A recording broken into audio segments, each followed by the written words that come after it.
ชนชั้นขั้นกรรมกรทำงานไม่ค่อยได้พักผ่อนทำงานไม่ค่อยได้พักผ่อนจะแดดหรือร้อนเราก็ต้องทนสู้งานไม่เคยท้อถอยเงินเดือนจะน้อยเราก็ไม่บ่นแรงงานต่างด้าวเราทุกคนแรงงานต่างด้าวเราทุกคนจะสู้อดทนทำงานต่อไปหมู่เฮาคนขายแรงงานจากถิ่นฐานมาทำงานเมืองไทยเพื่อนต่างด้าวมากันไกลทั้งเราพม่ากัมพูชามากมายส่วนพวกผมนี่เป็นชาวไทยใหญ่โปรดจงเห็นใจแรงงานคนจนขอบคุณนายจ้างใจดีให้พวกเรานี้ทำงานเลี้ยงตนถึงหนักเบาเราจะสู้อดทน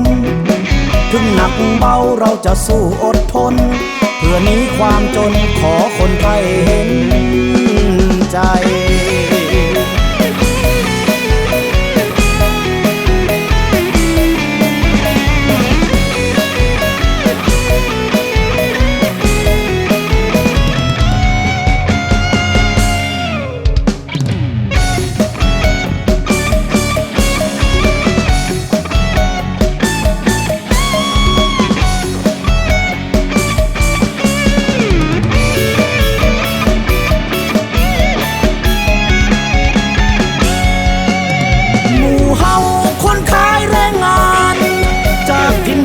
มาทำงานเมืองไทย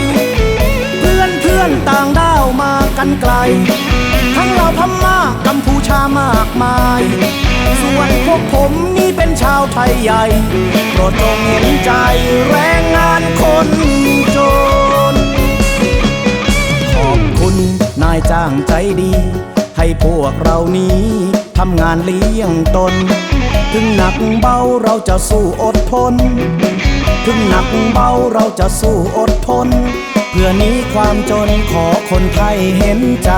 เพื่อหนีความจนโปรดจงได้เห็นใจ